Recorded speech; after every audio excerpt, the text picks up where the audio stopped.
So guys, hopefully you enjoyed that nice little showing of a whole bunch of different things that this SOG Tactical Tomahawk loves to do. So this Tomahawk in particular by far is one of my favorite starter kind of hatchet slash tomahawk sized tools that a beginner can get. Like I said in the beginning, this is really one of my favorites, and a couple of the reasons are that one, this handle is pretty hard to destroy, and secondly, the weight and size are very nice. This makes a very easy axe to pack in, putting it inside the backpack. It is overall a very nice, very handy size for that. And that's very important because a lot of beginner bushcrafters don't have the largest backpacks, and even my backpack, the one reason I'm able to get away with carrying such a large axe is due to how I put it on my pack, and so not every backpack can easily handle those types of sizes. Point is definitely price point. It is very inexpensive, or not extremely inexpensive, but definitely cheaper than any Wetterlings or GBA you'll find that are real. All those awesome points aside, what I really like about the axe is, one, I really love its ergonomics. This is one of my favorite parts about this knife, is just overall ergonomics. How close you can get to the actual cutting edge is one of my favorite things, and something that's very critical for me as far as a good performing axe or hatchet or tomahawk. I really need to be able to get right up around halfway is what I like, around where your finger, if you were to draw a line, it would go to about the halfway point. That's where I really like, and you guys were able to see when I was making feather sticks, it's quite easy to do with this, and you could see I didn't have to like do this. I was able to just easily push through. But it was because my hand is so in line with where I was putting the force. There wasn't any of like this, or the tomahawk didn't want to do either being put directly behind me, so it wasn't going like this or like this, and that can happen on other axes and tomahawks such that do not have this high of a choke point. Another point that I do like about this, and this is something that most people don't necessarily think about, and certainly it becomes arguable because if you have a spike on the back, you can no longer baton the axe or the hatchet or whatever, and that is something I like to do sometimes, but most times I am willing to trade that baton ability for this spike. And what I really like about spikes is, especially up here in central Alaska, it can be very hard, or the ground can be very rutty, so it can be quite hard to do safe fires without having to cut all the roots around you.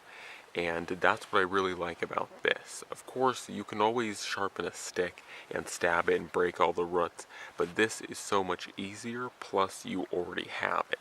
So it is really nice to just go around a perimeter and cut all the different roots, and that really helps with fires. That is a really liked feature. Another thing I found kind of neat was how they chamfered both of these sides to be like hammers. I think you guys can tell in the wear in this paint or this coating, it definitely has been used like a hammer. I have pounded nails, steel nails in with this, and it works just fine in my opinion. I haven't found any issues with these.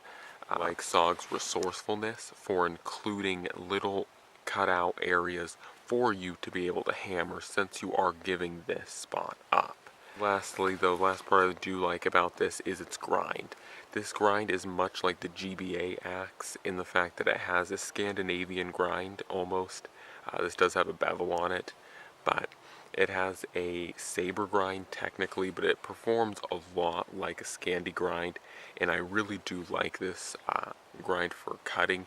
You guys can see it did pretty well in cutting, guys, that this head is not very heavy. This is overall a very lightweight tool. It is not going to be the best for cutting deep into wood, but for what it is, it does a very good job, and I attribute most of that to this grind. So now onto the things that I dislike about this axe. Of course, I have mixed feelings about this fiberglass handle. It is really nice for beginners to not have to replace it or really worry about breaking it, but like mine, and I actually tightened mine up so it doesn't do this anymore, but a little while back these screws actually loosened just a little bit, and you could feel the head if you really pushed on it like this, or if you tugged on it, you could feel it shift just a tiny bit. Nothing to be concerned about. It's not like the axe would break or it's just a slight annoyance. Another thing, and this is to be expected out of an axe of this price point, is the steel. The steel is $420 on this, and it's definitely not the greatest. This one actually, through all that testing, is still very sharp. Came out here very sharp. Still very sharp, but do keep in mind that this will get dull a lot faster than a GBA or Wetterlings, just because this is $420. As far as the stainless goes, I don't really care about stainless on axes. All my axes get quite a bit of patina themselves, so that's not really a big deal for me. I'm, like I said, not really bothered if one were to get a rust on it.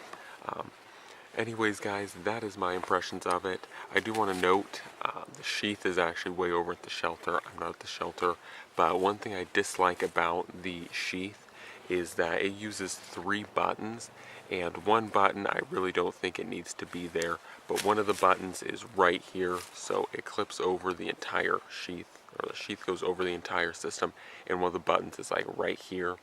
And it's a metal button, of course, so you have to be very careful and make sure to open it.